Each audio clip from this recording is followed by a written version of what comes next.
কালি ৰাতি খুব কুঁৱলী পৰিছিল। পাহাৰ তলিত এটা চৰায়ে উৰে ৰাতি গান গাই আকাশখনক কন্দুৱাইছিল। ৰাতিপুৱা গছে বনে পাহাৰৰ শিখৰে শিখৰে বকুল ফুলৰ দৰে গুৰি গুৰিকৈ বৰফ পৰিছিল। এটা চৰাইৰ মাতত বসন্ত অহা হলে, তাৰ লাহি ডেউকাই কুঁৱলী আঁতৰাব পৰা হলে,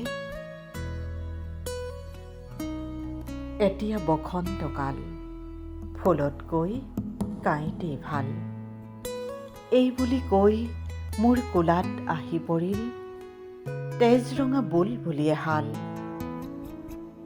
কাঁইটীয়া গোলাপৰ ডাল বতাহত দোল খাই আহি ছিঙি নিবহি যেন মোৰ কলিজাৰে ভাল।